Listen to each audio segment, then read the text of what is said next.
Hello people, कैसे हो आप। आज के एपिसोड में उस विपाशा के नफरत भरे व्यवहार से शुरू होती है जो झनक को रसोई में ले जाती है और झनक से पूरी रसोई साफ करने का कहती है। विपाशा खुद ही गंदा करती है और झनक को इसका आरोप लगाती है। वह झनक को पूरी रसोई साफ करने के लिए बाध्य करती है। अगले सुबह रिमी और उसकी बहन को ध्यान जाता है कि झनक के लिए एक बड़ी कार इंतजार में है। घर के बड़े लोग झनक को बेकार समझते हैं। झनक अपने सामान के साथ कमरे से बाहर आती है।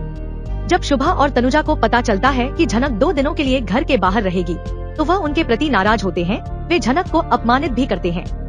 विपाशा और लाल भी उनके साथ शामिल होते हैं। इस बीच अनिरुद्ध किसी गिग अवसर की खोलता है जिसके लिए झनक को 2 दिनों के लिए घर के बाहर रहना होगा।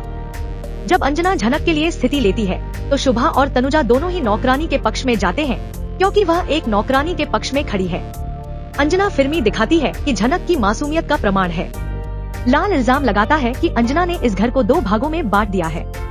जब अनिरुद्ध झनक से कुछ खाने को कहता है तो शुभा फिर से उन्हें याद दिलाती है कि वे घर के सभी नियमों और अनुशासन को तोड़ रहे हैं। दूसरी ओर रिमी और उसकी बहन गाड़ी को घूरती हैं और घर में आदित्य कपूर को देखकर आश्चर्यचकित होती हैं। आदित्य कपूर एक बड़े निर्देशक मुंबई से बोसे हाउस में झनक से मिलने आते हैं। रिमी झनक के नौकरानी होने की उपेक्षा करती है लेकिन झनक खुद के लिए खड़ी हो जाती है। सभी झनक की नौकरानी की स्थिति को देखकर ईर्ष्या महसूस करते हैं।